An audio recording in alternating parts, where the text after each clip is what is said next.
ìṣẹ̀dálẹ̀ bàbá wa ohun abíwábí bàbá wa ni àṣà ọmọ Yorùbá bóyá kó má tiẹ̀ kú o ká bá ṣàna ṣe dáadáa.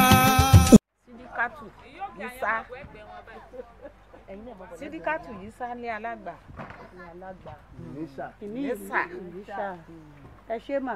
Ẹ jọ̀ọ́ màmá tí wọ́n wà pẹ̀lú yín náà. Ìyá yìí náà Mùsílì mọ́tò òkè àyàn Oyèyẹmí.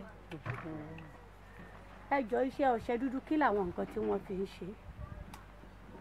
Irú náà la fi ń ṣe àdí. Àrèkùọ́. Àdí èkùọ́. Àrèkùọ́ ṣe àlọ́ pẹ̀lú eru. Àwọn àṣẹ papọ̀. Àṣẹ papọ̀. Ṣé èkùrọ́ àti eru lélẹ̀ tó wà lórí náà báyìí? Ọṣẹ dẹ̀ ní báyìí. Àṣẹ mọ̀ ṣe títí dọ̀la ni. Ó máa ń pẹ́ gan-an. Ó dọ̀la kó tó dọ̀sẹ̀ báyìí. Ó túmọ̀ sí pé igi máa pọ̀ nìyẹn. Ó dọ̀la kó dọ̀sẹ̀. Ó dẹ̀ máa rí báyìí. Yóò sì mọ tó ń tà sí lánàá.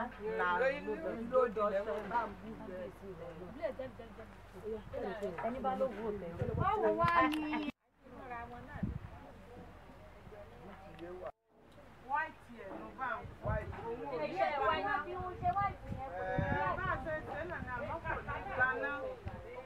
Òun gba iná bíi àwọn yòókù.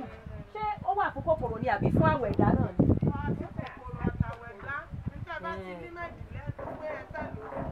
Ó túmọ̀ sí pé òun dáa ju dúdú lọ.